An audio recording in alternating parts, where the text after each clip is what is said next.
all triggered by one desperate veteran father's discovery in military base housing that would forever change his daughter's understanding of service, sacrifice, and the untold stories hidden within the walls they called home.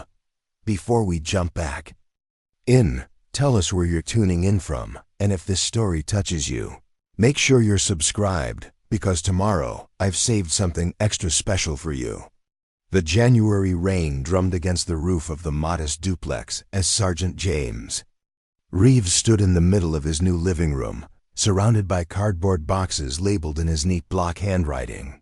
His shoulders, which had carried the weight of 3 combat tours across Afghanistan and Iraq, now seemed to sag under the burden of single parenthood as he watched his 7-year-old daughter Lily spin in gleeful circles on the worn beige carpet of their newly assigned military housing.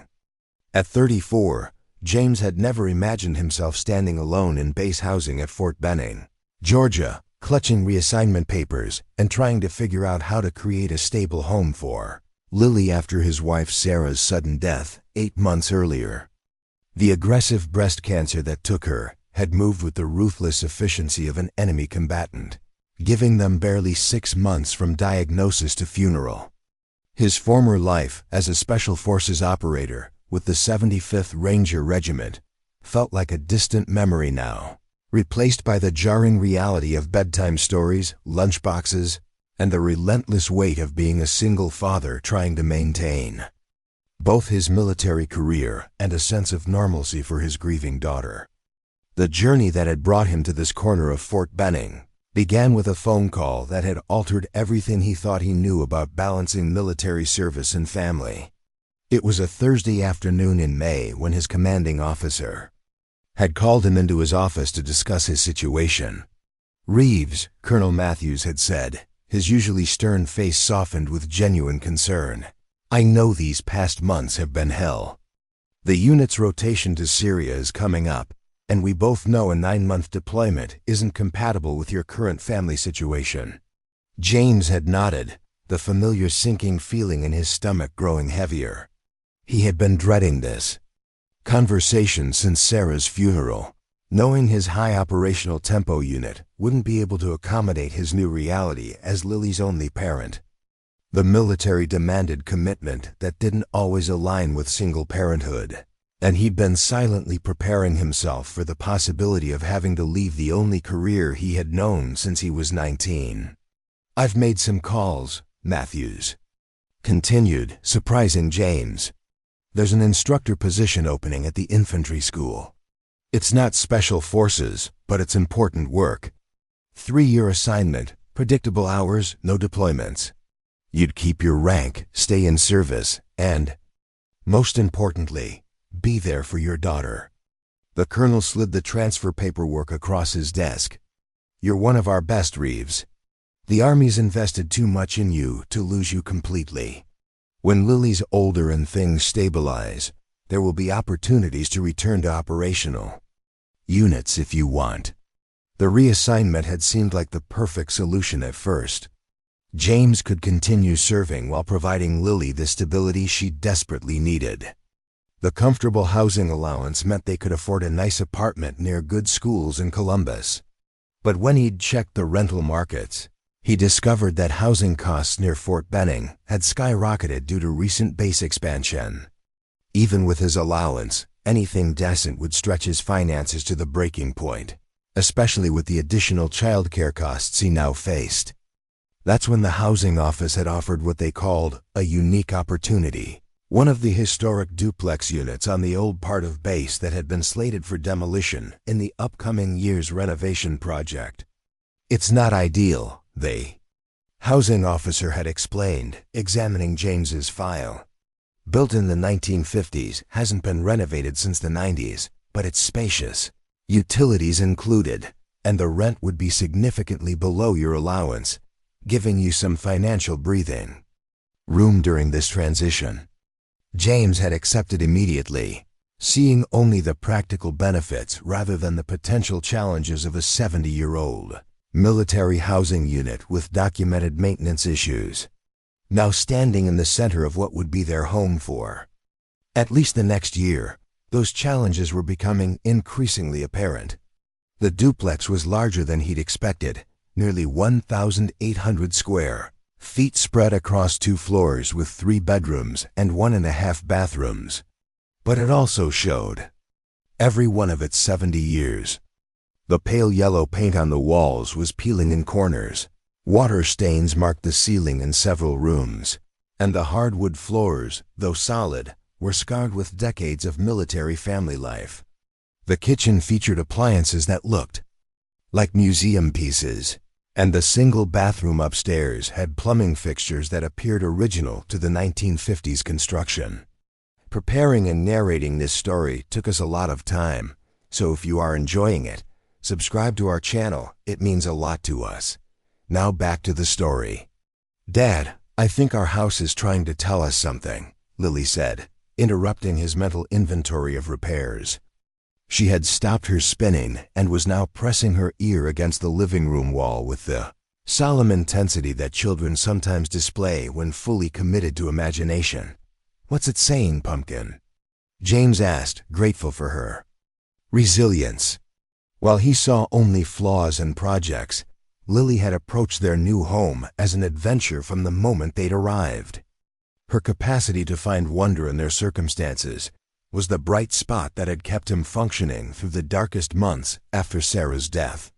"It's saying it has secrets," she whispered dramatically, her eyes wide. "Old secrets that it's been keeping for a really long time." James smiled, though his expression held a sadness that Lily was too young to fully recognize. "Well, it is a very old house. It's seen a lot of families come and go." "No, Dad," Lily insisted with the exasperation that 7-year-olds reserve for adults who don't immediately grasp important concepts. "Real secrets, hidden things. I can feel them." Her certainty gave James a brief chill that he quickly dismissed as the draft from the poorly insulated windows. After 15 years in the military, including multiple combat deployments, he had learned to trust his instincts. But he also understood that grief could manifest in unexpected ways, especially in children.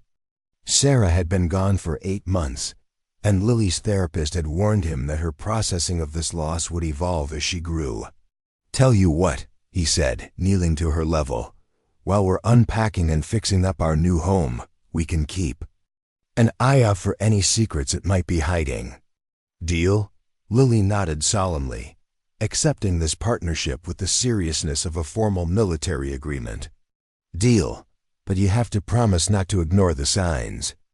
"I promise," James replied, ruffling her hair and wondering what signs his daughter's active imagination would identify in the drafty old duplex. What James couldn't know as he returned to unpacking their essential belongings was that Lily's intuition would prove remarkably accurate. Hidden within the seemingly ordinary military housing unit lay secrets that generations of military families had either never discovered or had chosen to keep quiet. Secrets that would either provide the fresh start James desperately needed for himself and Lily, or draw them into a complex web of military history, where the stakes were measured not in personal comfort, but in national security. The first full day in their new home was dedicated to making the space minimally functional. James had always been methodical and efficient, skills honed through military training and combat experience. He approached the unpacking with the same strategic planning he would have applied to a tactical operation, prioritizing essential services, security, and basic comfort before addressing less critical aspects of their new living situation. By mid-afternoon, he'd assembled Lily's bed, set up their modest kitchen, installed new locks on all exterior doors, and was working on addressing the most concerning maintenance issues. The bathroom plumbing leaked slightly, several electrical outlets weren't functioning, and the heating system made concerning noises when activated. Each issue went onto his growing project list, organized by priority and required resources.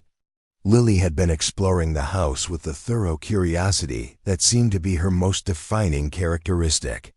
Unlike many children her age who might be glued to tablets or television, Lily investigated her environment with methodical attention, examining corners, testing floorboards, and running her small hands along wall surfaces as if reading Braille. "Dad, the walls sound different here," she called from the upstairs hallway, where she was tapping rhythmically against the plaster. James glanced up from the sink drain he was repairing. "Different how, Pumpkin?" "Hollow, like there's space behind them that shouldn't be there." She continued her percussion exploration, moving systematically down the hallway. James had noticed the same thing earlier, but had attributed it to the building's age and construction style. Many of these older military buildings had quirks that defied modern building standards: asymmetrical room dimensions, unusual closet placements, and often inexplicable design choices that reflected both the different priorities of the era and the speed with which military housing was typically constructed. "These old buildings have all kinds of strange spaces," he explained. "Sometimes they put walls over old doorways when they renovated, or closed off areas that weren't being used efficiently." But as the day progressed, James began to notice other unusual features of their duplex that seemed to go beyond typical aging building eccentricities. The dimensions of the interior rooms didn't quite match what the exterior footprint suggested. Should be possible. There appeared to be approximately 30 square feet unaccounted for, not immediately obvious, but noticeable to someone with his attention to detail and spatial awareness. More intriguing were the electrical oddities.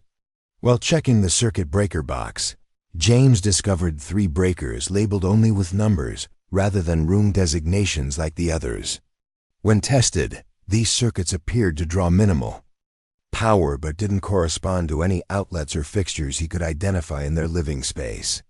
By evening, with Lily finally asleep in her newly assembled bed, James found himself standing in the hallway, staring at the section of wall his daughter had identified as sounding different. His combat-trained instincts, which had saved his life numerous times in dangerous environments, were sending signals that something about their living space warranted closer investigation. The wall section was located at the end of the upstairs hallway, adjacent to what had originally been designated as a linen closet according to the floor plan he'd received from housing. Running his hand along the painted surface, he noticed subtle differences in texture compared to surrounding wall areas. The baseboard in this section was also slightly newer than the rest of the hallway, suggesting it had been replaced more recently. What truly caught his attention, however, was the almost imperceptible draft he felt coming from what appeared to be a solid wall. In a building with numerous obvious draft sources from poorly sealed windows and doors, this particular air movement pattern made no logical sense unless there was indeed space behind the seemingly solid surface. James's military training had included specialized coursework in structure clearing and building analysis. He knew that hidden rooms weren't merely the stuff of mystery novels.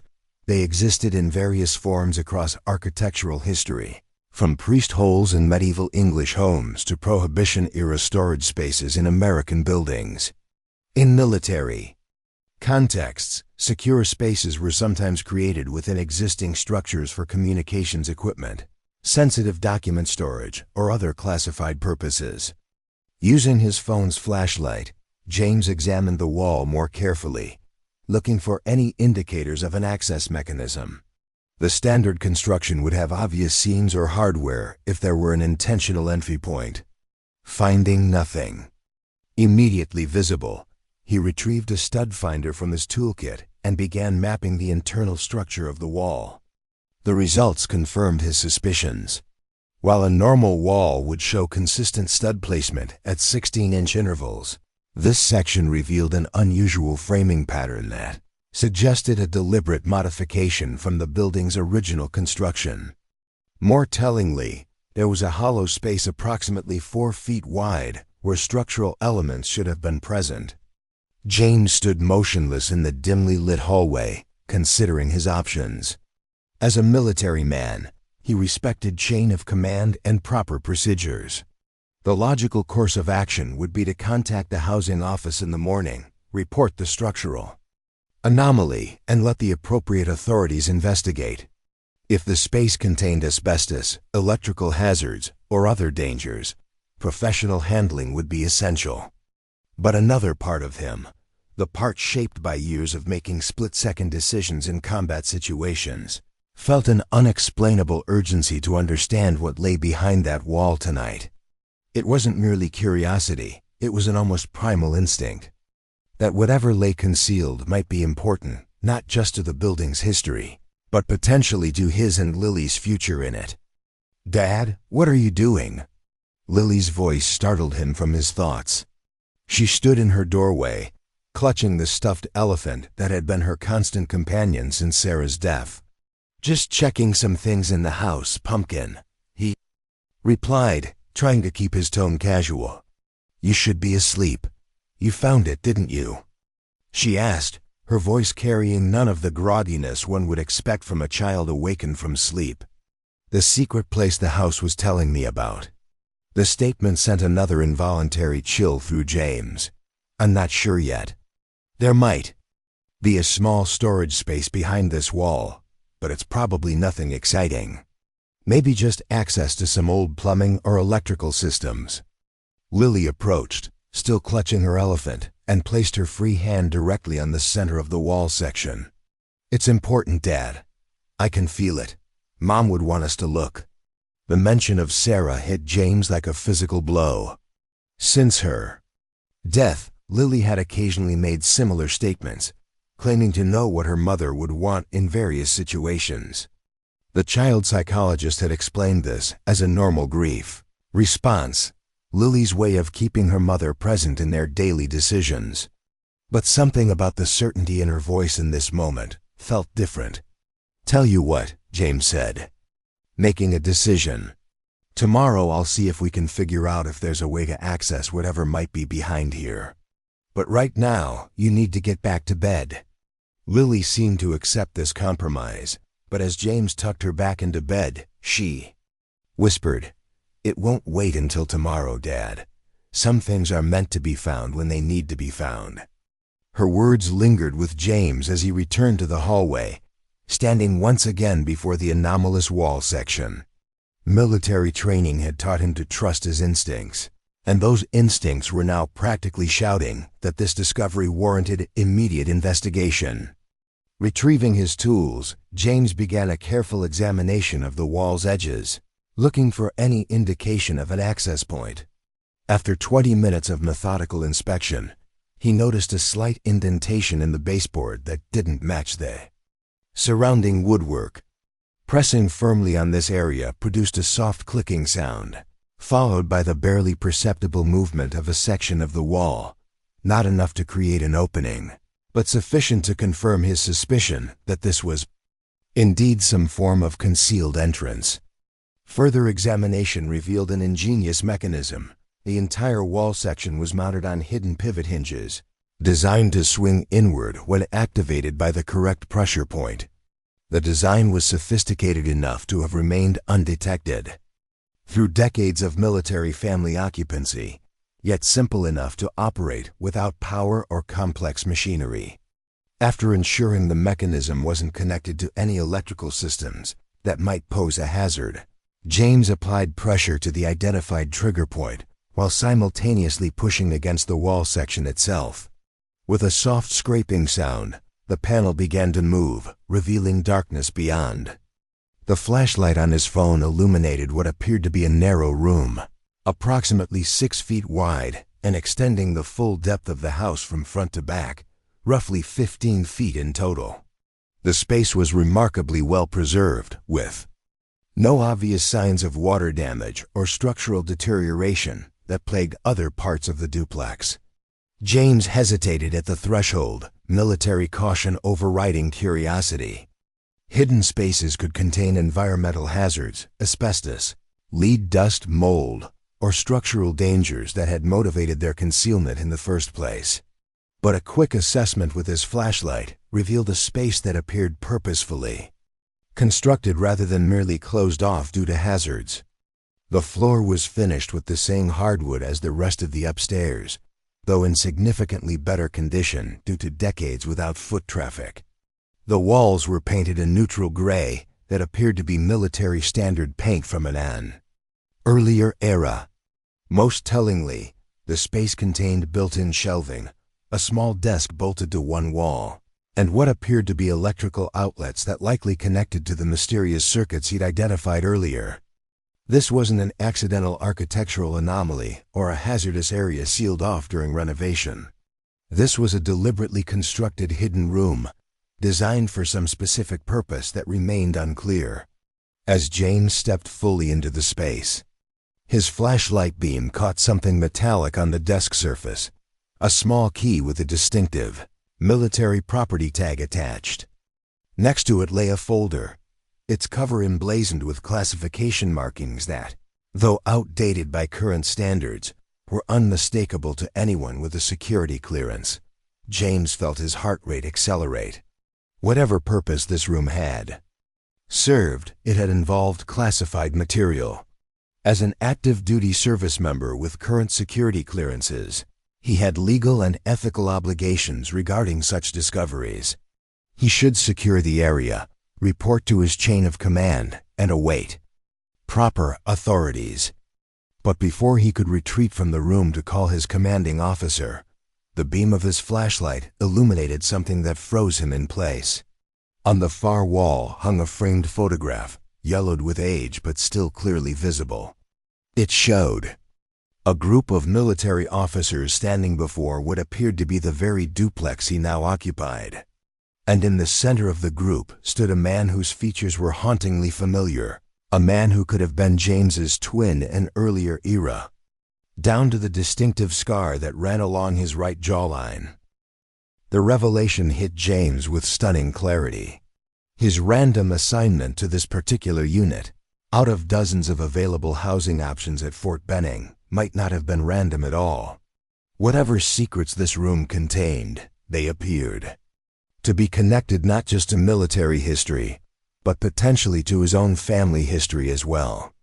As he stood in the hidden room, surrounded by artifacts from a classified past, James realized that his and Lily's future had just become entangled with secrets that had been deliberately concealed for decades. What had begun as a simple housing assignment during a difficult family transition was rapidly evolving into something far more complex and potentially dangerous, a mystery whose resolution would require all the skills he had developed during his military career, and perhaps some he had yet to discover. The pivotal decision wasn't whether to investigate these discoveries further. That choice had been made the moment he'd activated the hidden door mechanism. The decision was whether he had the courage and discretion to protect whatever he might uncover while using it to create the secure future he'd always wanted for himself and Lily. Standing in that concealed room, surrounded by evidence of a classified military operation that somehow involved his own family lineage, James Reeves made the commitment that would define the rest of his journey. He would honor whatever legacy lay hidden in these walls while ensuring that this time, the truth would serve to heal rather than remain buried in secrecy. The sound of Lily's voice shattered the silence of the hidden room, jolting James from his stunned examination of the photograph.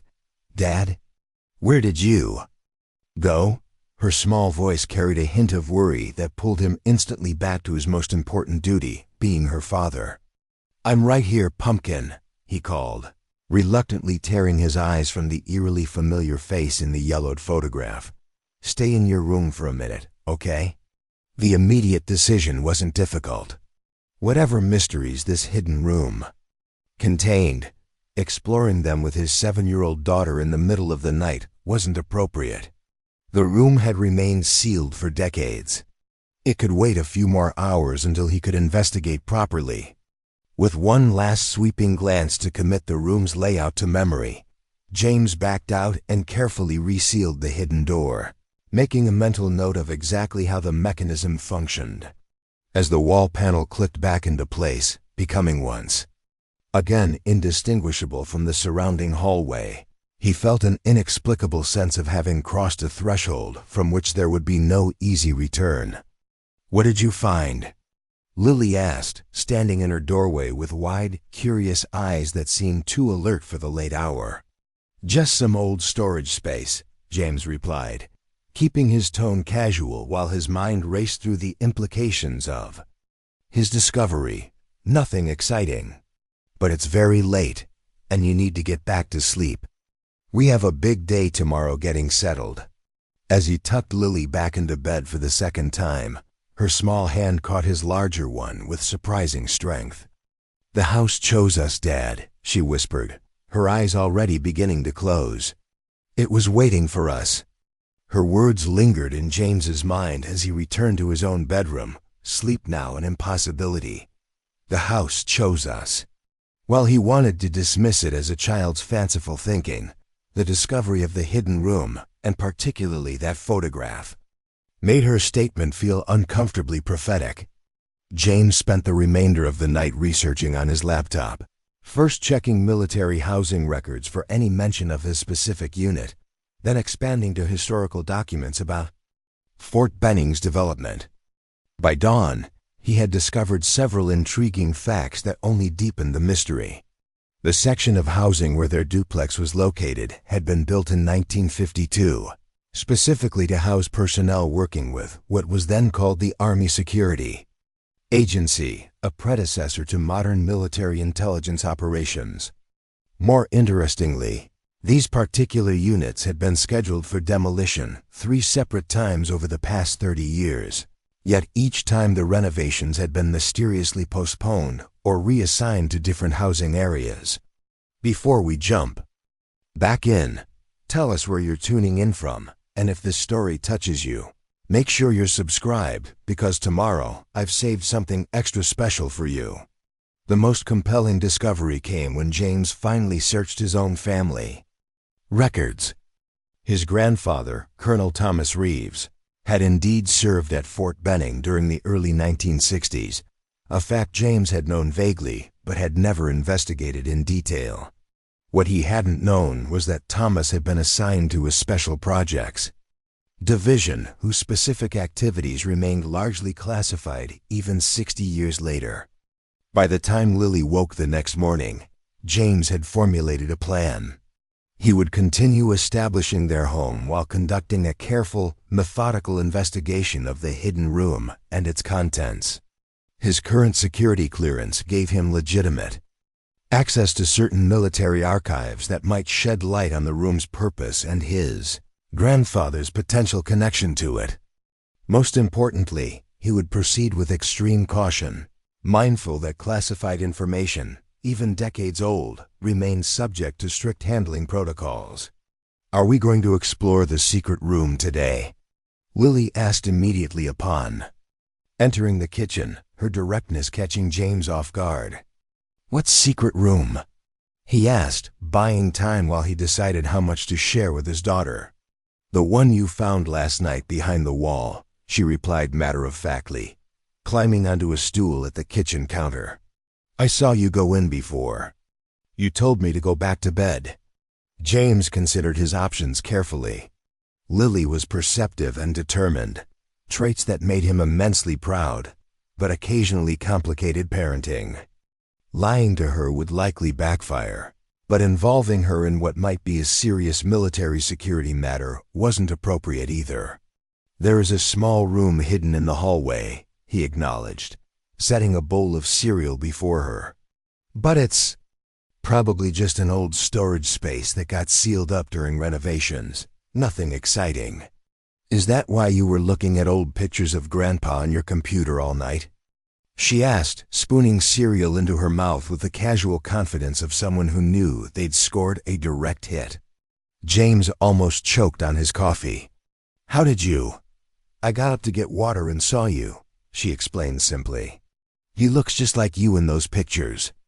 Preparing and narrating this story took us a lot of time, so if you are enjoying it, subscribe to our channel. It means a lot to us. Now back to the story. The conversation illustrated why James had been such an effective Special Forces operator. Lily had inherited his observational skills and analytical thinking, combined with a child's disarming directness. It made her both impossible to deceive and extraordinarily perceptive about things most children would miss entirely. "You're right," James admitted, deciding on a modified truth approach. "I found some old materials that might be connected to your grandfather's time in the Army. It's interesting to me because I didn't know much about his service. But it might also include official military information that needs to be handled carefully." "You mean secret stuff," Lily translated, her eyes widening with interest. "I mean potentially sensitive historical information," James corrected. "Which is why I need to look at it carefully myself before deciding what to do next." "But it's our house," Lily countered. "And he was my grandpa, too." The logic was difficult to refute, and James recognized the stubborn set of her jaw, the same expression Sarah had worn when she'd made up her mind about something. The memory brought both pain and a rush of affection. "How about this?" he offered. "Today we focus on making our new home livable. We need to unpack, get your room set up properly, and handle some basic repairs. Then tonight, after I've had a chance to make sure it's safe and appropriate, we can look at the room together. Deal?" Lily considered the offer with the serious deliberation of a contract negotiation before nodding. "Deal, but no taking stuff out before I get to see it." "Agreed," James said, wondering how his daughter had managed to outmaneuver him so effectively. The day passed in a blur of domestic activity. They unpacked essential belongings, arranged Lily's room to her exacting specifications, and James tackled several urgent repairs, including a leaking bathroom faucet and a faulty electrical outlet in the kitchen. Throughout it all, however, his mind continually returned to the hidden room and its mysterious contents. By late afternoon, he could no longer resist investigating further, while Lily was occupied arranging her bookshelf with meticulous care. James returned to the upstairs hallway and carefully activated the hidden mechanism. The wall panel swung inward silently, revealing the narrow room exactly as he'd left it the night before. With daylight filtering through the hallway windows, the space was more clearly visible. It appeared to be a combination of office and secure storage facility, with built-in shelving containing a variety of military document boxes, reference materials, and technical manuals dating primarily from the late 1950s. Through the mid-1960s. The desk was a standard military-issue model from that era, featuring a locking drawer system and reinforced construction. The photograph that had caught his attention the previous night was indeed of his grandfather, Thomas Reeves. The resemblance was startling, the same jawline, the identical scar which James had received during his first deployment to Afghanistan. Even the same posture and bearing. The image showed Thomas standing with 4 other officers outside what was unmistakably their current duplex, though the surrounding base infrastructure appeared much less developed. The folder on the desk bore classification markings for Project Sentinel, a designation James didn't recognize from his military intelligence training. Opening it revealed a cover page with additional security notations and a project summary indicating it had been a joint operation between Army intelligence and an unnamed civilian agency partner, focusing on advanced signal monitoring and counterintelligence protection measures. Before James could examine the contents further, he heard the padding of small feet approaching. "Is it safe yet?" Lily called from the hallway. James quickly closed the folder, weighing his options. The materials were clearly classified, but also clearly decades old. Modern declassification protocols typically released most operational information after 50 to 60 years, unless it contained particularly sensitive technological details or ongoing intelligence implications. "You can come look," he decided, "but remember what I told you. This might be official military information, so we need to be respectful and careful." Lily appeared in the doorway, her eyes widening as she took in the hidden room. Unlike most children who might have rushed in excitedly, She stood perfectly still, surveying the space with unusual intensity. "This was Grandpa Thomas's secret room," she stated, rather than asked, with such certainty that James felt another chill of unease. "How did you know that?" he asked, watching her carefully. "Because it feels like him," she replied simply, as if the answer were obvious. "And because his picture is right there on the wall." James followed her gaze to the photograph, relieved there was a logical explanation for her insight. "Yes, that's your grandfather when he was about my age. He worked at Fort Benning in the early 1960s, but I didn't know he lived in this exact building until last night." Lily approached the desk slowly, examining everything with careful attention. "What was Project Sentinel?" she asked, reading the folder label with surprising ease for her age. "I'm not entirely sure," James admitted. "It seems to have been some kind of intelligence operation. Your grandfather was involved in Army security work, sort of like protecting important military information. Like what you did before you became a teacher," Lily observed, making connections that impressed James with their accuracy. "Something like that," he acknowledged, though his special forces work had been more operational than intelligence-focused. As Lily explored the room's perimeter, examining the shelving and contents with careful restraint that belied her age, James returned to the folder. The project summary outlined an operation established in 1958 to monitor unconventional signal transmissions and implement countermeasures against external intelligence collection. What caught his attention was the operational timeline. Project Sentinel had officially terminated in 1964, yet the materials in this room appeared to have been actively maintained well into the 1970s based on document dates. "Dad, there's something weird about this bookshelf," Lily called from the far end of the narrow room. James joined her, noticing what had caught her attention. Unlike the other built-in shelving units, this particular section had unusual spacing between shelves and didn't quite match the construction style of the others. More tellingly, the baseboards in this section showed subtle signs of movement, nearly imperceptible scrape marks on the floor that suggested the entire unit might be movable. "Stand back a bit," James instructed, examining the shelving unit more closely. His tactical training had included identifying and navigating concealed access points, a skill that had proven valuable during urban operations, where buildings often contained hidden spaces used by insurgents.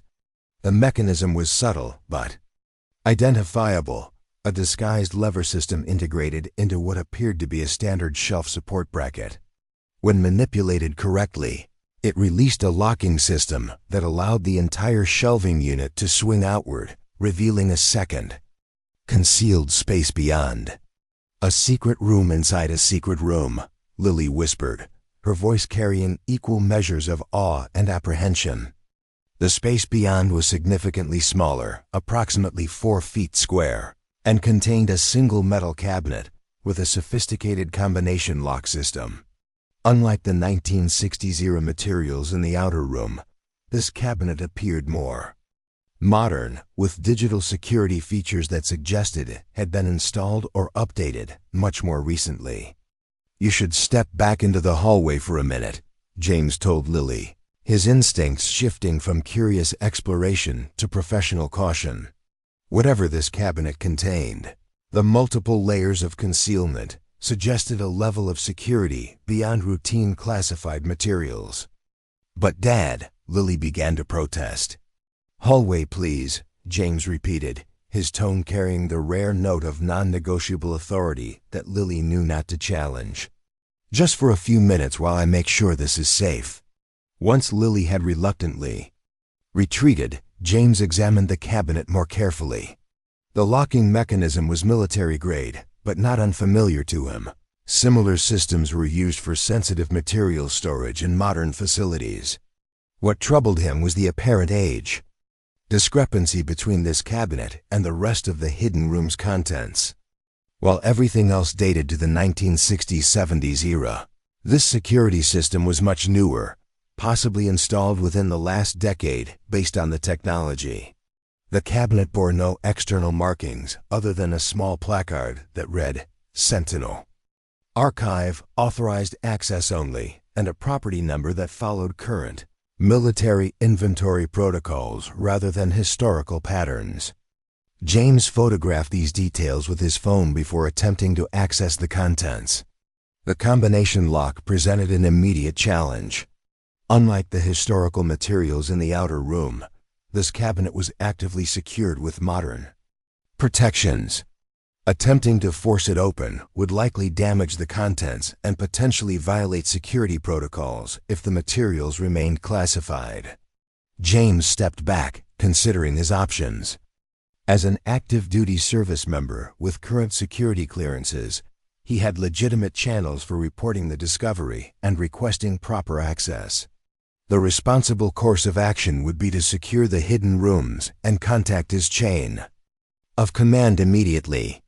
Yet something held him back: the photograph of his grandfather, the multiple layers of concealment, and the strange coincidence of his assignment to this specific housing unit all suggested a connection that went beyond random chance. Before involving official channels, he wanted to understand that connection more clearly. The key he'd found on the desk the previous night caught his attention again. Though it clearly wouldn't open the digital combination lock, its military property tag might provide information about its purpose. Examining it more carefully, James noticed that the tag contained not just a standard property number but also what appeared to be a date code in a format he recognized from his security training, a reference date followed by a 6-digit sequence. Military security protocols sometimes use significant dates as the basis for combination sequences, particularly in systems designed for long-term access, where the users might change over time. If this key's tag contained such a reference, it might provide the combination for the cabinet. Converting the date format into a numeric sequence, James carefully entered the resulting 6 digits into the combination lock. The system processed for several seconds before emitting a soft tone and displaying a green access indicator. The cabinet door unlocked with a distinct mechanical click. Inside was a single document case containing a surprisingly small amount of material, a thin folder labeled Sentinel Continuity Directive, a sealed envelope marked with his grandfather's name and rank, and a small data storage device that appeared to be a modern military-grade encrypted drive. The continuity directive was brief but explicit. Project Sentinel had officially been a signals intelligence operation, focused on monitoring unusual transmission patterns detected in the vicinity of Fort Benning between 1958 and 1964. Unofficially, its actual purpose had been significantly more sensitive: the investigation of what the document described as non-conventional communications of unknown origin that military intelligence had been unable to attribute to any known foreign power or technology. Most surprisingly, the directive indicated that while Project Sentinel had officially terminated in 1964, a small continuity team had been maintained to monitor ongoing phenomena, with operational oversight transferred to a classified joint military-civilian task force.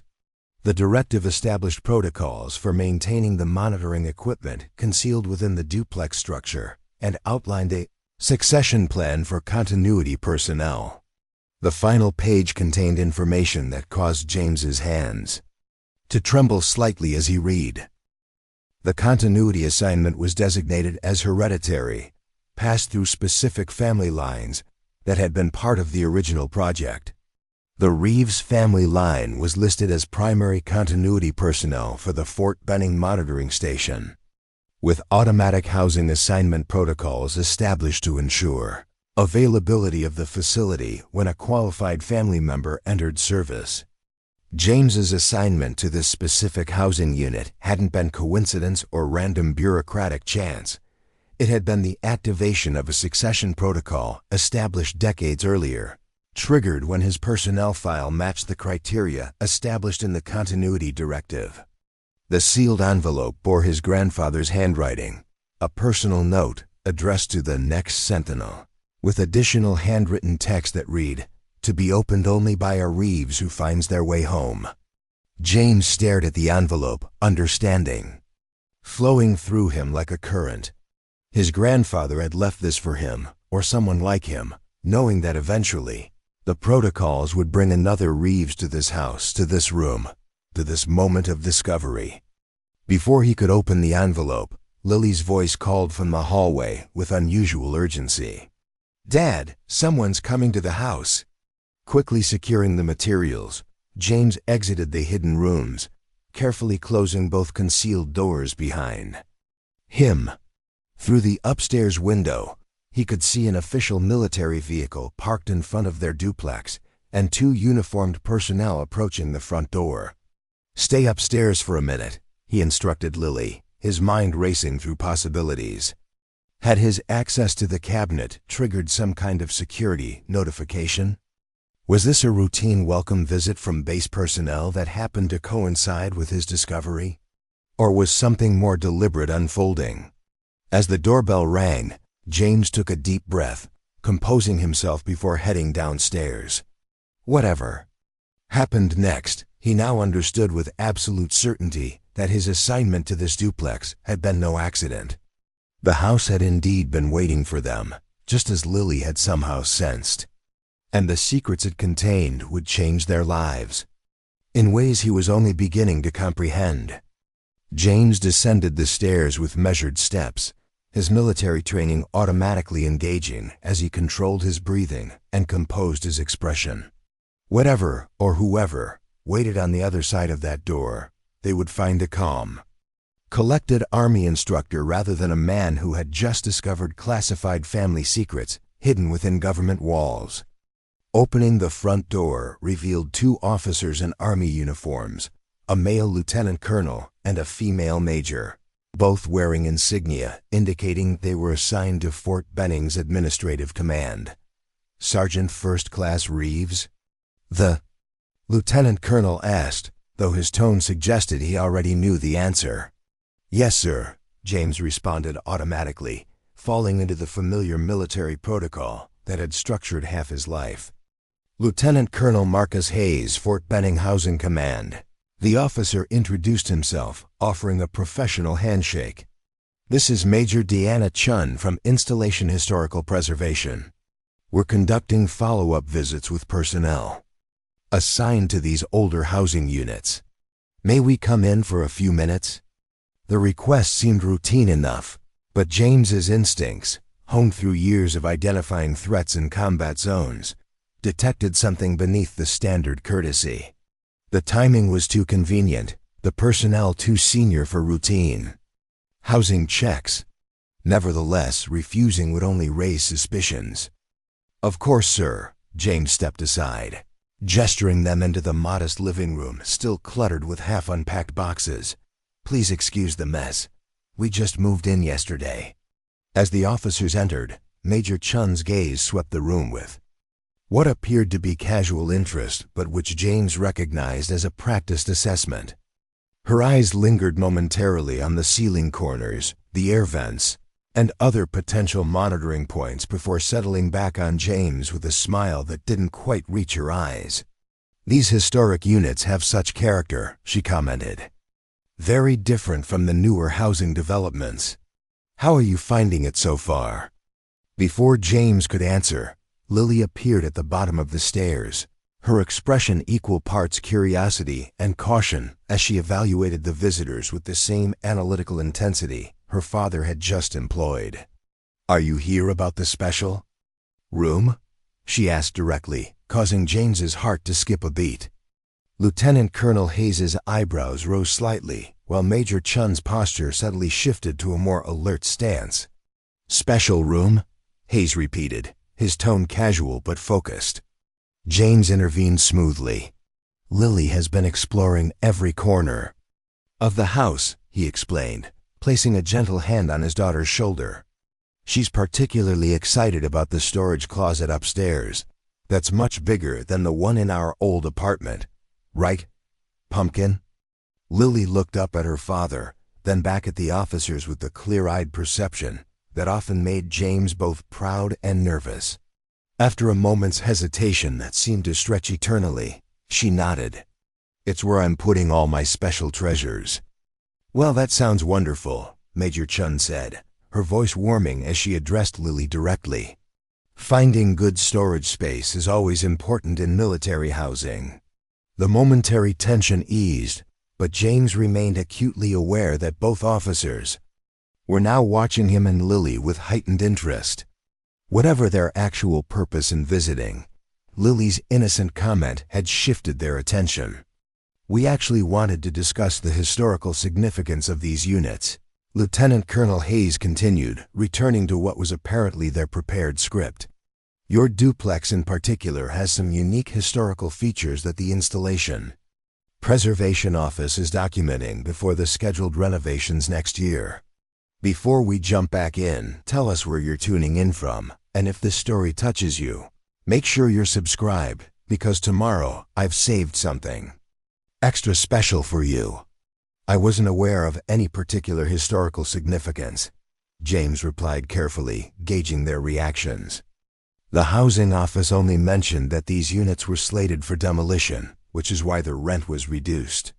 Major Chun produced a tablet from her briefcase and pulled up what appeared to be architectural plans of the duplex. "These units were built during a significant expansion period at Fort Benning in the early 1950s, she explained. They incorporated some unique structural elements that reflected Cold War-era concerns. She turned the tablet to show James what appeared to be the original blueprints for their duplex. What immediately caught his attention was that these official plans showed no indication of the hidden room he'd discovered. Either the concealed spaces had been added after construction, or they had been deliberately omitted from the official documentation. "We're conducting a comprehensive survey of these historical features," Hayes added. "With your permission, we'd like to arrange a time for our documentation team to take measurements and photographs of certain architectural elements, all part of preserving military history before these units are updated." The request sounded reasonable, even routine, but James had spent too many years in special operations not to recognize a cover story. These officers weren't simply from housing administration and historical preservation. They were probing for something specific. "I'm happy to help with historical documentation," James responded evenly, "though we're still getting settled. Perhaps later this week would work better?" "Unfortunately, our documentation team is on a tight schedule," Hayes countered smoothly. "They're only available tomorrow. It would just take an hour or two at most. Preparing and narrating this story took us a lot of time, so if you are enjoying it, subscribe to our channel. It means a lot to us." Now back to the story. The pressure to gain immediate access confirmed James's suspicions. Whatever their actual purpose, they wanted into the duplex as quickly as possible. The question was whether they knew about the hidden room specifically, or were searching more generally. "Tell you what," James offered, making a quick decision. "I have instructor duties until 1600 hours tomorrow. If your team can come after that, I'd be happy to accommodate them." The brief exchange of glances between Hayes and Chun was almost imperceptible, but to James, it spoke volumes. They wanted access sooner, but couldn't push too hard without revealing their urgency. "That should work," Hayes conceded. "We appreciate your cooperation, Sergeant Reeves. The Army takes its historical preservation responsibilities seriously." As the conversation shifted to more general topics about base services and James's new instructor position, Lily quietly slipped back upstairs, her expression suggesting she understood more than a typical 7-year-old should about the undercurrents of adult conversation. After another 10 minutes of what appeared to be routine welcome information, but which James recognized as careful probing, the officers prepared to leave. At the door, Major Chun paused, her expression softening into something that seemed genuinely less formal. "Sergeant Reeves, these older buildings sometimes have unusual features that aren't documented in modern housing records," she said. Quietly, if you discover anything that seems out of the ordinary, the proper procedure is to report it through the housing office immediately. For safety reasons. The message was delivered with perfect deniability, a standard safety warning that could also be interpreted as something much more specific. James met her gaze evenly, recognizing the subtle communication for what it was. I appreciate the advice, Major. Safety is always my first priority, especially with my daughter. After the officers departed, James watched through the window as they returned to their vehicle. Instead of leaving immediately, they remained parked for several minutes, appearing to make notes or communications before finally driving away. They know about the secret room, don't they? Lily asked, suddenly appearing beside him at the window. James looked down at his daughter, momentarily startled by her perceptiveness. What makes you say that? Because they didn't really care about the house, she explained with simple logic. They cared about what might be inside it. Like when Mom used to ask if I'd cleaned my room, but was really checking if I'd been eating cookies in bed. The comparison nearly made James smile despite the seriousness of the situation. Sarah had always said Lily could read people better than most adults, and this was yet another confirmation of that insight. I think they might know something about this house's history, James acknowledged carefully. But I'm not sure exactly what they know or why they're interested. Are we in trouble? Lily asked, her voice remaining surprisingly steady. No, Pumpkin, James assured her, kneeling to her level. But we might need to be careful about what we say about the hidden room until we understand more about why it's there and what it contains. Lily nodded solemnly. Like a mission, she said. A secret family mission. The phrasing caught James by surprise. In many ways, that was exactly what they were facing. A mission connected to family legacy. One that required the same skills of discretion, intelligence gathering, and strategic thinking that had defined his military career. Something like that, he agreed. Which means we need to plan our next steps carefully. As evening approached, James made a crucial decision. Before the documentation team arrived tomorrow, he needed to fully understand what was contained in the hidden rooms, particularly his grandfather's sealed letter and the encrypted data device. After preparing a simple dinner and helping Lily with her bedtime routine, James returned to the hidden rooms, this time bringing proper equipment, a battery-powered lantern, his laptop, and tools for documenting what he found. The outer rooms. Contents were primarily historical, technical manuals, logbooks, and equipment specifications related to something called atmospheric signal detection that appeared to have been the official cover for Project Sentinel. But it was the sealed envelope and data device in the inner security cabinet that held the most immediate significance. The envelope bore his grandfather's handwriting, clear, precise block letters that matched the military precision evident in his personnel photos.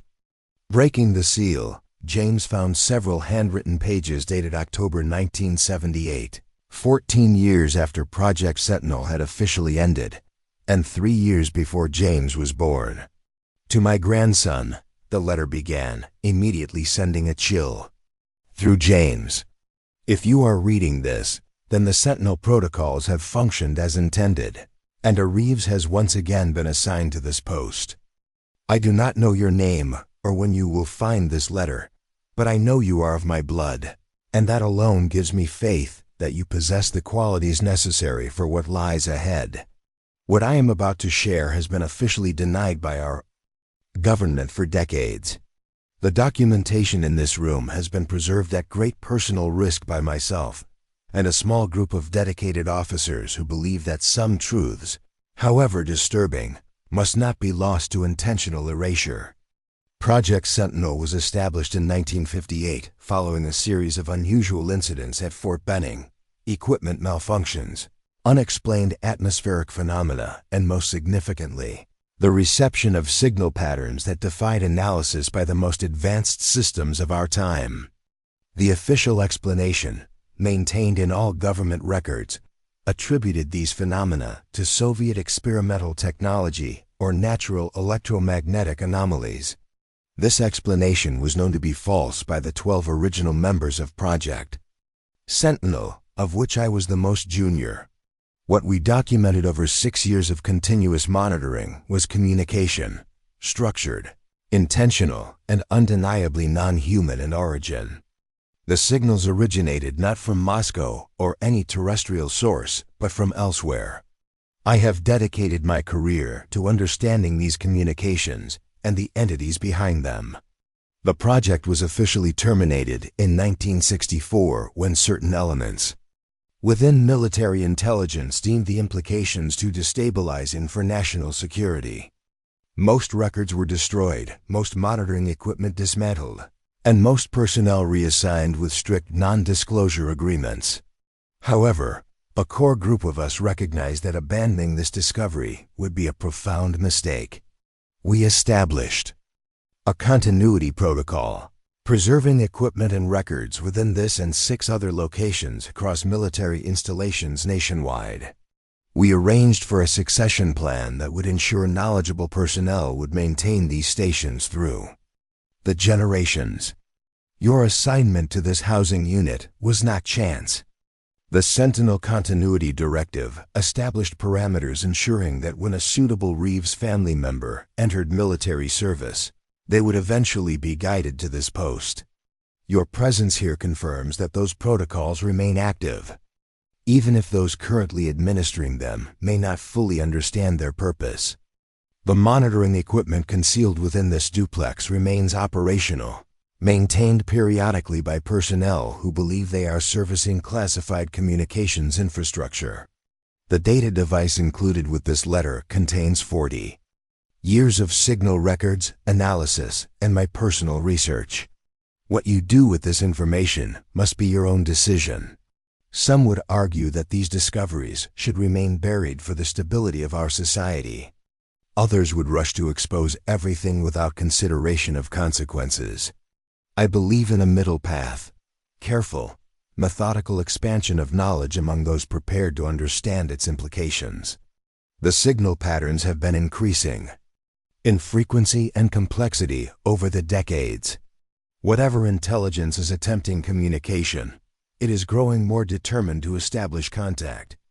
Trust your instincts, protect your family, and remember that courage sometimes means standing alone with the truth when others prefer comfortable falsehoods.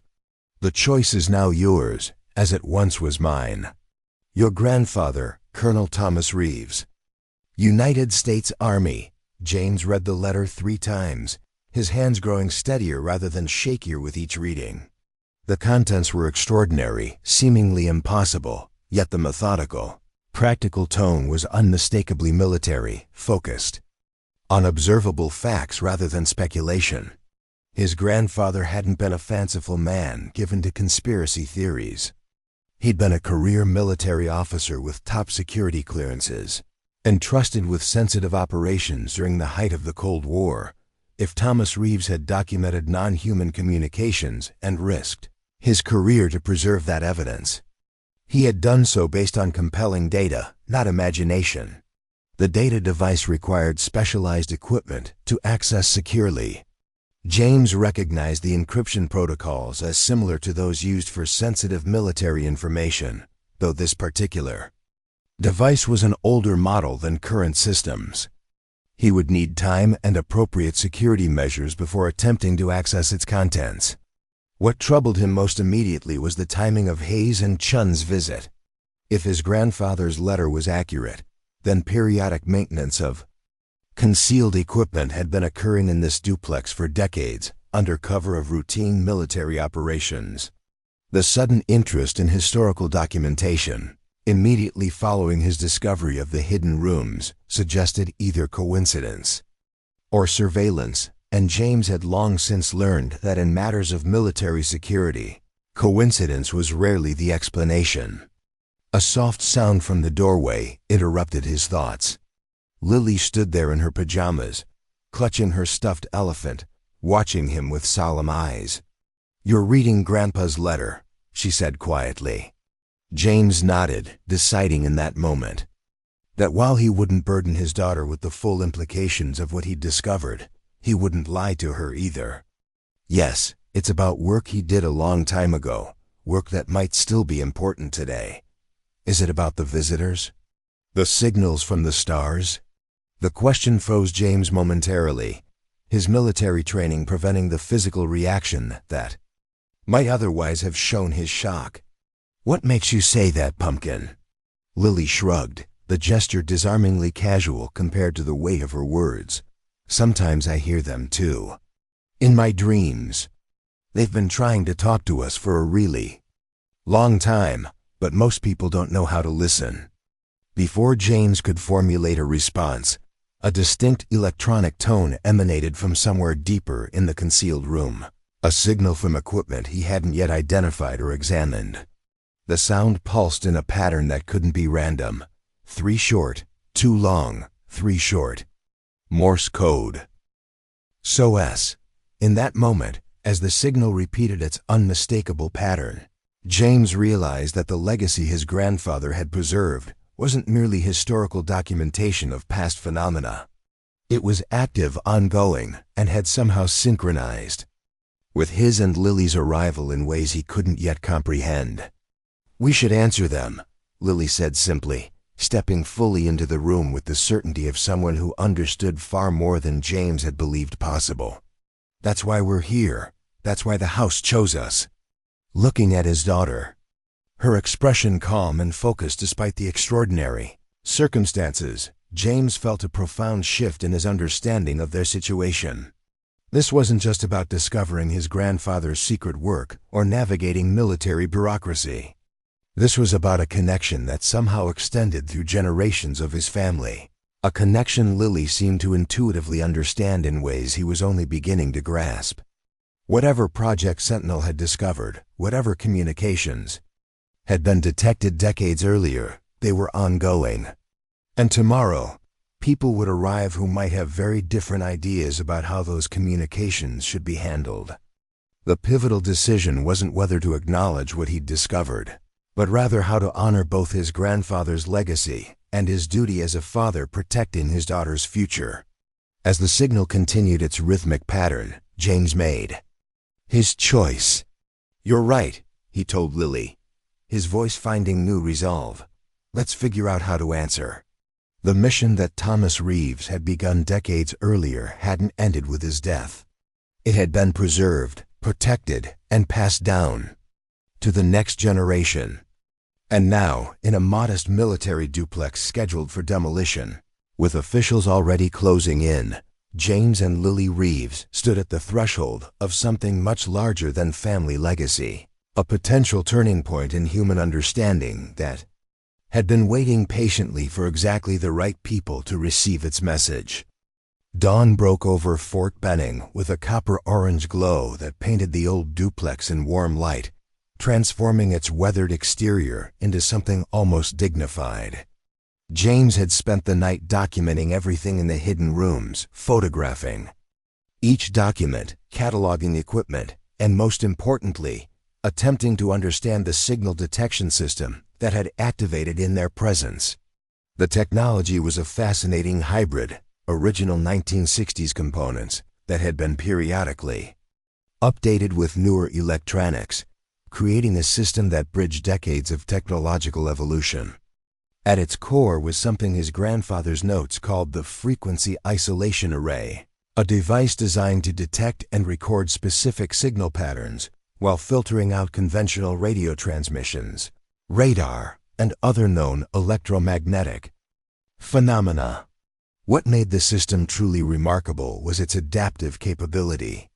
According to the technical documentation, it had been programmed to recognize certain signal characteristics and evolve its detection parameters based on pattern recognition. In essence, it had been learning for over 60 years, becoming increasingly sophisticated at isolating the specific communications that Project Sentinel had been established to monitor. "Did you figure out how to answer them?" Lily asked, appearing in the doorway of the hidden room with her backpack already on, ready for school. Despite the extraordinary circumstances, James was determined to maintain as much normalcy as possible in their daily routine. "Not yet," he admitted. "The system was designed to record signals, not transmit them. But I'm beginning to understand how it works."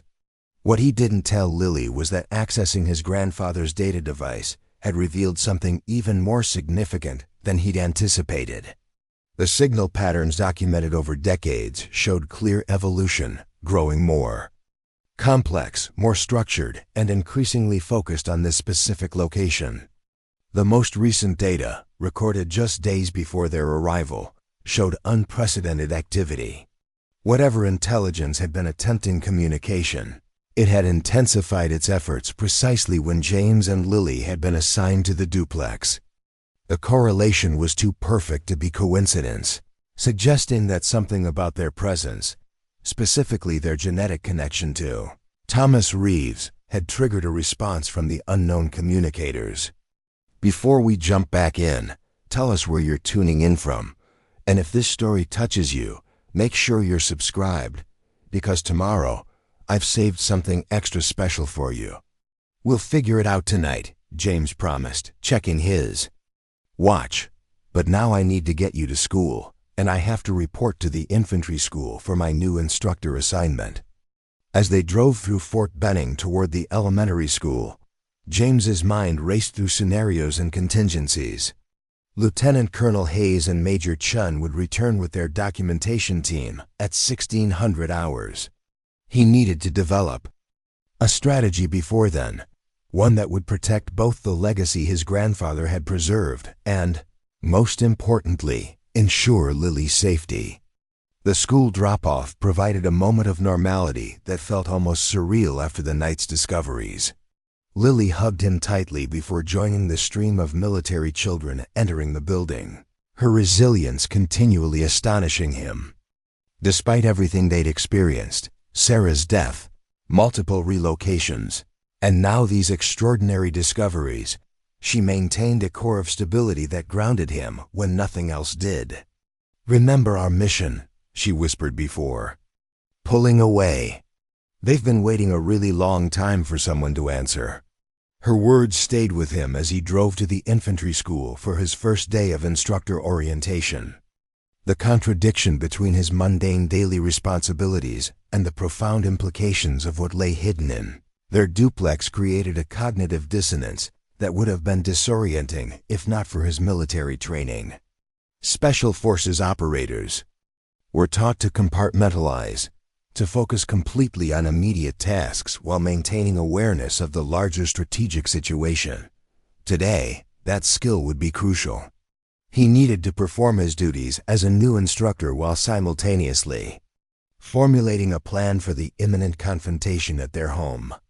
The infantry school complex was bustling with activity when James arrived, the familiar rhythm of military training providing a welcome structure. His new commander, Major Wilson, greeted him with the efficiency of someone who processed dozens of new personnel each month. "Reeves, glad to have you with us," Wilson said, reviewing James's file. "Your combat experience will be valuable to our trainees.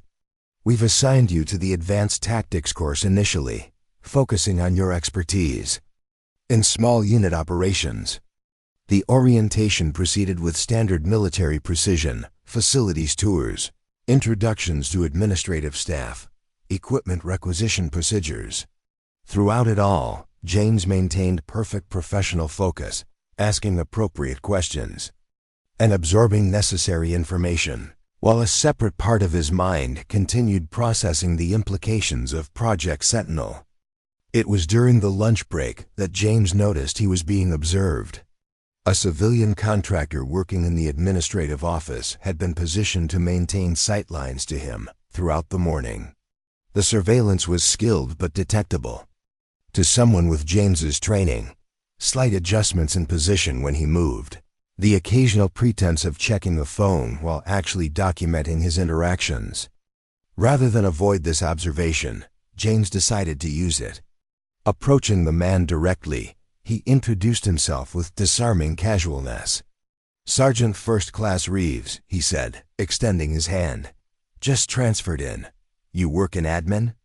The momentary surprise in the man's eyes confirmed James's suspicion before he recovered his composure. Dave Mercer, he replied. Information system support. Welcome to the infantry school.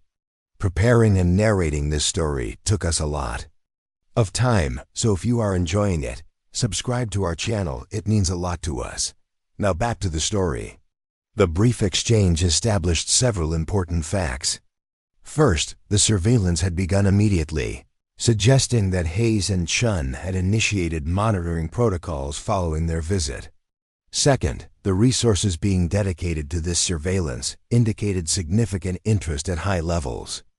And third, the fact that they were watching him so openly suggested they were more concerned with his actions than with maintaining complete secrecy about their interest. By mid-afternoon, James had formulated his strategy. The documentation team would arrive at 1600 hours, expecting to gain access to the hidden rooms and their contents. His grandfather's continuity directive had established protocols for exactly this.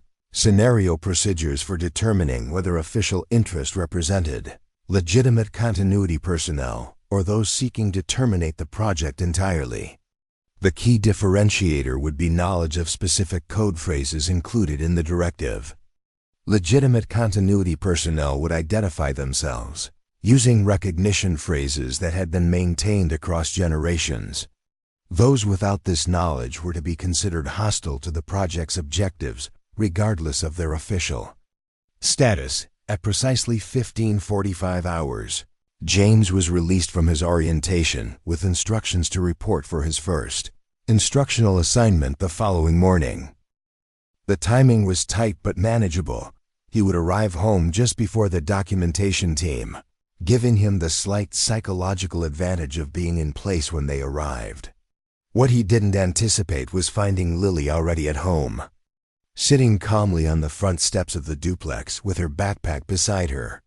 School ended early, she explained as he pulled into the driveway, though her expression suggested there was more to the story.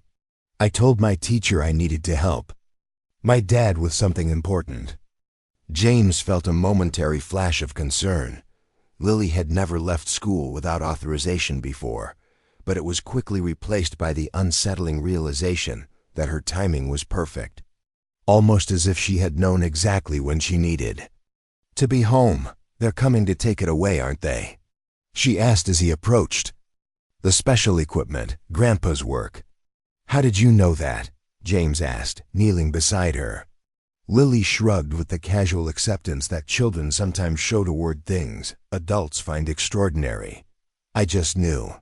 Like how I knew about the hidden room before we found it. Like how I sometimes hear the signals when I'm sleeping. Before James could respond, a convoy of 3 vehicles turned onto their street. The same official car Hayes and Chun had arrived in the previous day, followed by what appeared to be a technical services van and a larger transport truck. The scale of the operation confirmed what James had already suspected. This wasn't routine documentation, but a full extraction team, likely intended to remove all evidence of Project Sentinel from the duplex. Go inside and wait in your room, James instructed Lily, his voice calm but firm. No matter what you hear, stay there until I come get you. To his surprise, Lily shook her head. That's not how it works, Dad. We both need to be here. That's why they waited for both of us to arrive. Who waited? James asked, though something in him already knew the answer. The visitors, Lily replied simply. The ones Grandpa Thomas was talking to. The ones who've been trying to reach us for a really long time. As the vehicles parked in front of their duplex, James made a split-second decision that went against his military training but aligned with the deeper instinct that had guided him through combat situations when standard protocols failed.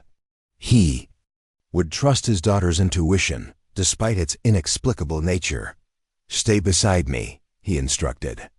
Don't say anything unless I tell you it's okay. Lieutenant Colonel Hayes exited the lead vehicle, followed by Major Chun. Behind them emerged 4 technicians in civilian clothing, but with the unmistakable bearing of military personnel, carrying equipment cases that James recognized as specialized. Electronics and data recovery systems. Sergeant Reeves. Hayes greeted him with professional courtesy that didn't quite mask the tension beneath. "Thank you for accommodating our documentation team on such short notice." "Of course, sir," James replied, maintaining the appearance of routine military cooperation while noting the positions of all personnel and their equipment. "Though I'm curious why historical documentation requires signal detection and data recovery." Equipment. The momentary flash of surprise in Hayes's eyes confirmed what James had suspected. They hadn't anticipated that he would recognize their equipment or understand its purpose. More importantly, they hadn't expected him to directly acknowledge what they were actually doing. "Our documentation process is quite thorough," Hayes responded after a brief hesitation. "Modern preservation techniques allow us to capture electronic and magnetic signatures that help establish the historical context of these structures." It was a smooth recovery, but insufficient to maintain the pretense.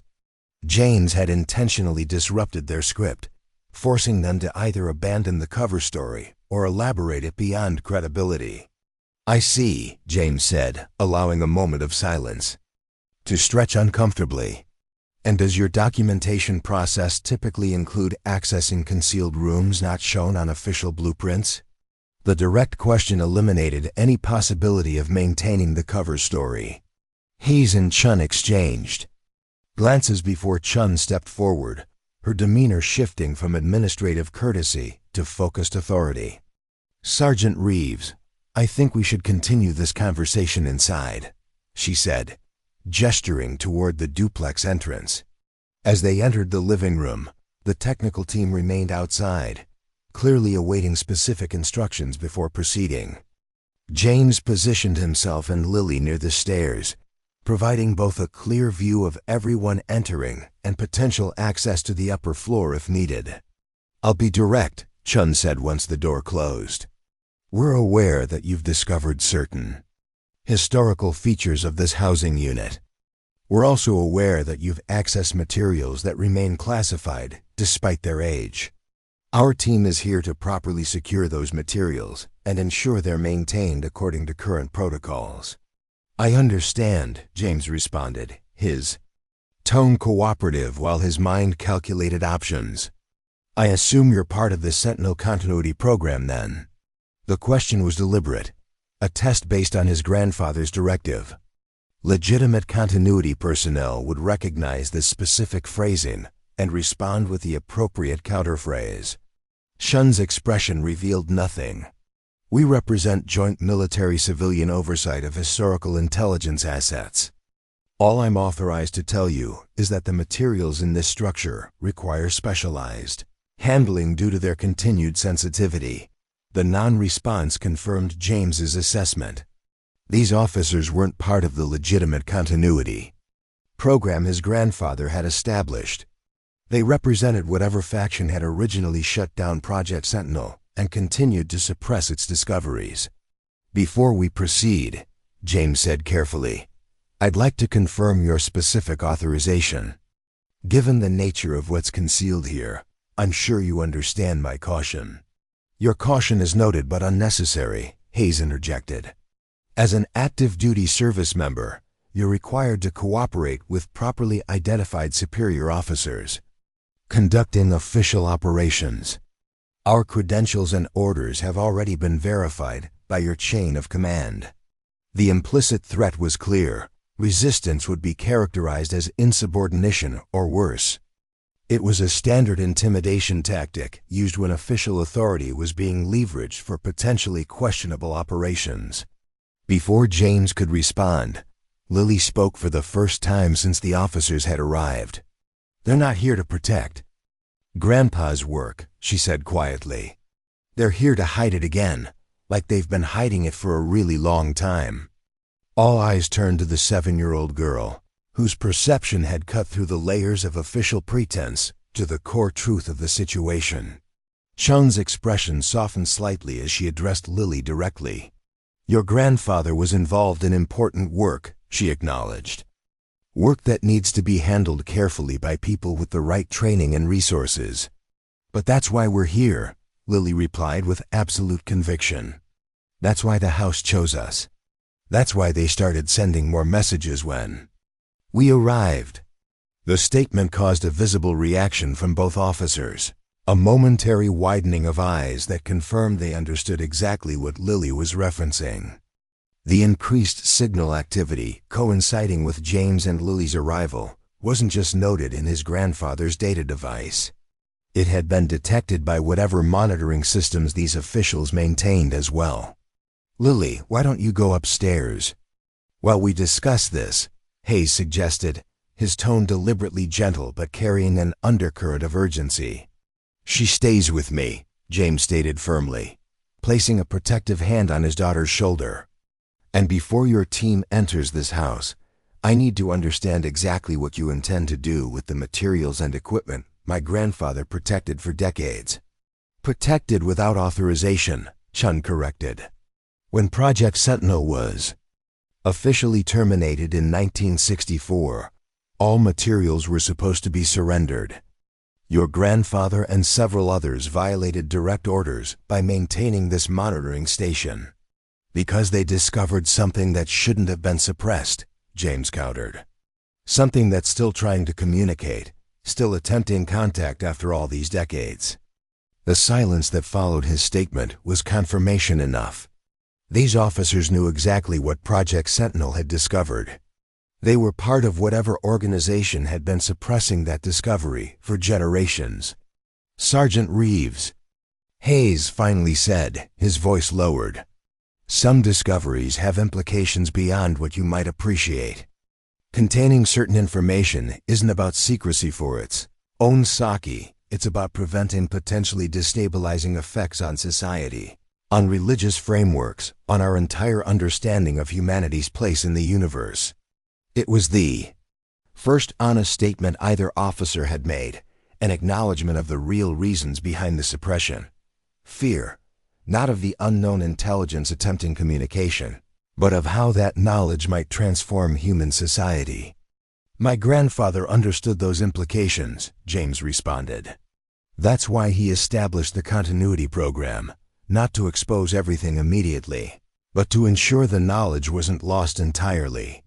To prepare for eventual contact when the time was right. And you believe that time is now? Chun asked, genuine curiosity breaking through her official demeanor. Before James could answer, the house itself seemed to respond. The lights flickered momentarily, and from upstairs came the distinct electronic tone that had activated the previous night. 3 short, 2 long, 3 short, SOS. But this time, it was followed by a new pattern, one James hadn't heard before. Lily's face lit up with recognition. They're answering, she exclaimed. They heard us. Hayes and Chun exchanged alarmed glances before Chun spoke into her wrist microphone. Team Alpha, initiate immediate equipment retrieval. Priority 1 protocols. The front door opened as the technical team moved to enter, their previous caution abandoned in response to the signal activation. But as they crossed the threshold, every electronic device in the house, lights, appliances, even the officers' communications equipment, shut down simultaneously. In the sudden silence, only the signal from the hidden room continued, its pattern now changing to something more complex, more deliberate.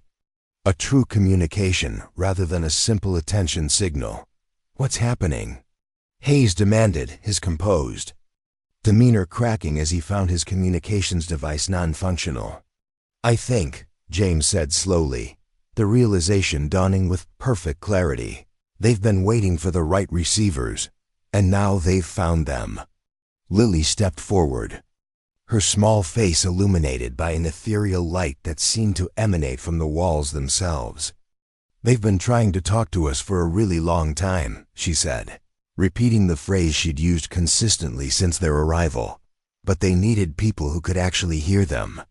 People connected to the original listeners. The hidden room's door upstairs swung open of its own accord, the sound drawing everyone's attention.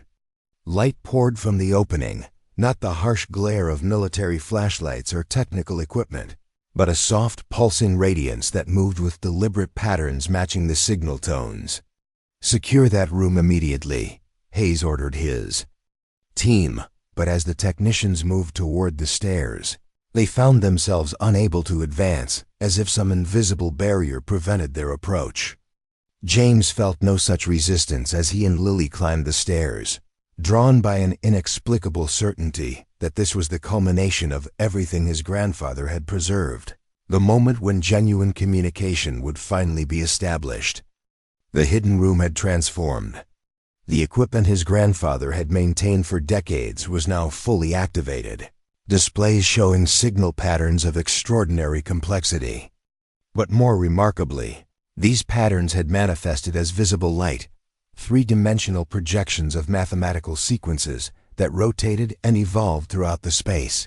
"It's beautiful," Lily whispered, reaching toward one of the light formations that seemed to respond to her proximity, reorganizing itself into new configurations. Hayes, Chun, and their team remained at the bottom of the stairs, their expressions a mixture of apprehension and wonder, as the phenomenon expanded beyond their ability to contain or control.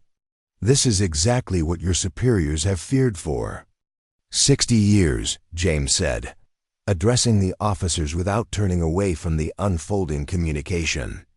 "Not hostile intent, not invasion or conquest, but transformation. The inevitable evolution of human understanding when we finally acknowledge we're not alone." "You don't understand the risks," Chun argued, though her voice lacked conviction as she witnessed the extraordinary display.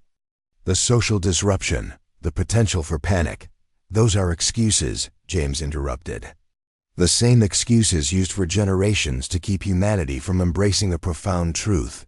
My grandfather understood that preparation was necessary, that society needed time to develop the maturity to accept this reality, but suppression was never the answer." As he spoke, the light configurations coalesced into more defined structures, geometric patterns that began to assemble into what appeared to be a language of mathematical principles and universal constants. "They're showing us how to talk to them," Lily said with absolute certainty. "They've been teaching us their language piece by piece for decades, but nobody put all the pieces together because the military kept hiding them." The accusation, delivered with a child's directness, struck home. Hayes and Chun exchanged glances that acknowledged the truth of Lily's assessment. Generations of secrecy had prevented the very understanding that might have enabled meaningful communication years earlier. "What happens now?" Hayes asked, the question directed not just to James but seemingly to the intelligence manifesting. "In their home.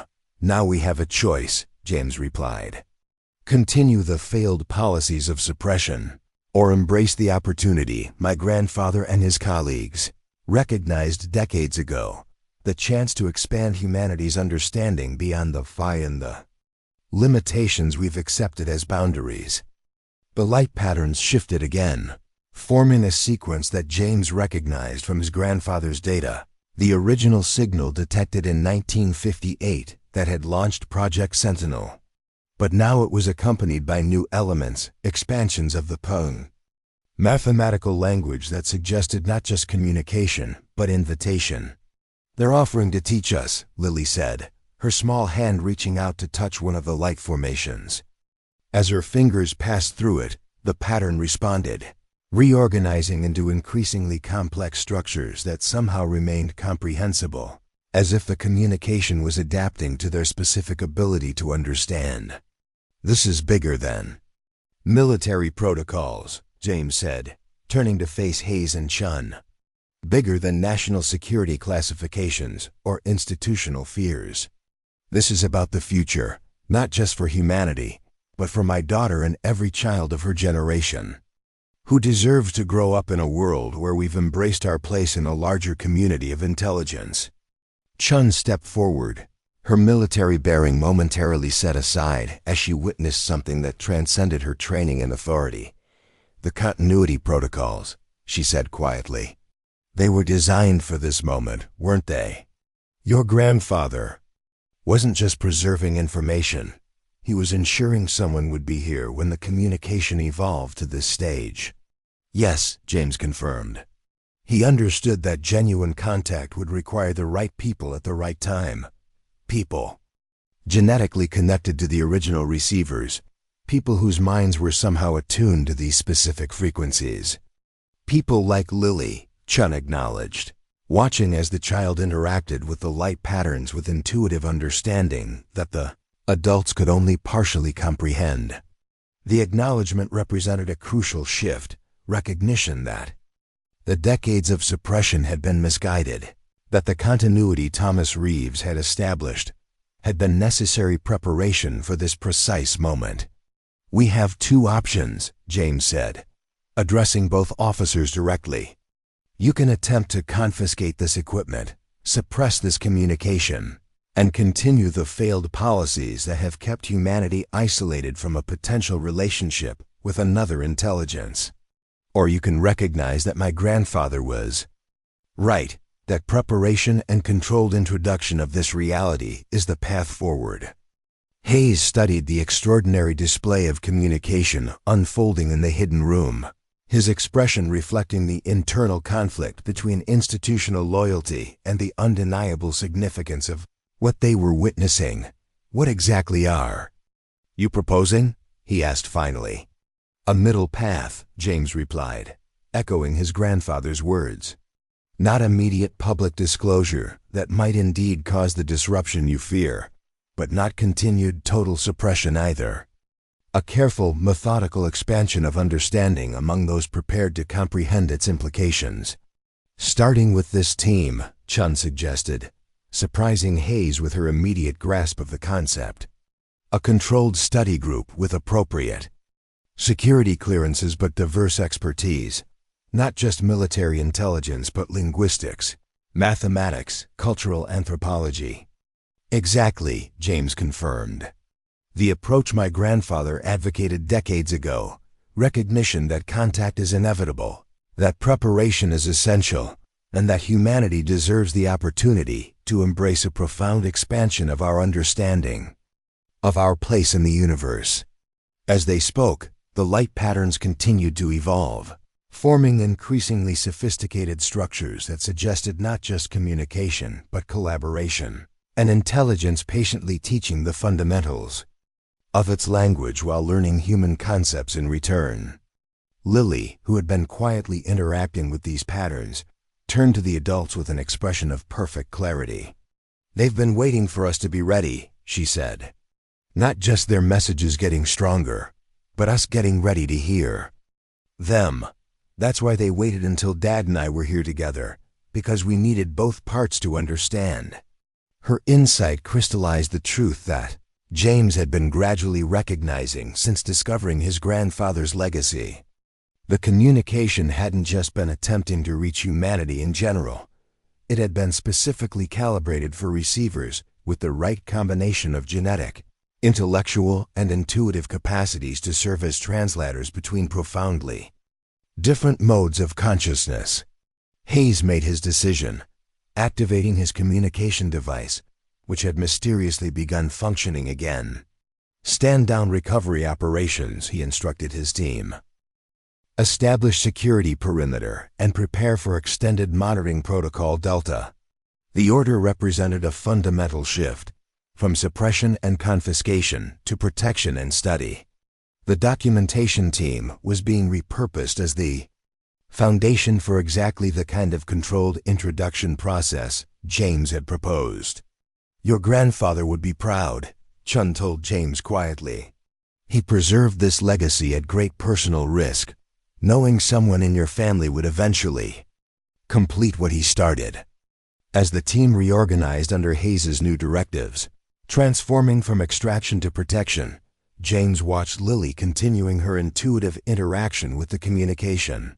Her natural ability to engage with these patterns suggested capabilities that transcended conventional understanding, perhaps qualities that Thomas Reeves had recognized in his own lineage and had deliberately preserved through the continuity protocols.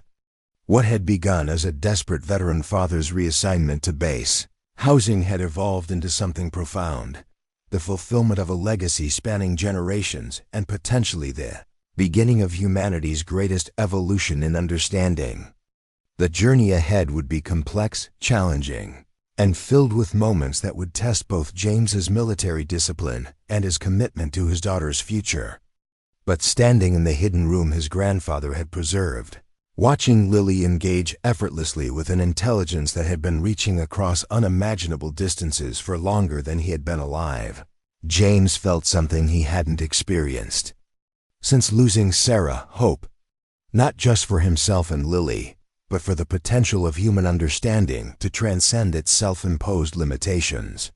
The discovery in military base housing hadn't just shocked the military establishment, it had cracked open a door that decades of institutional fear had tried to keep sealed.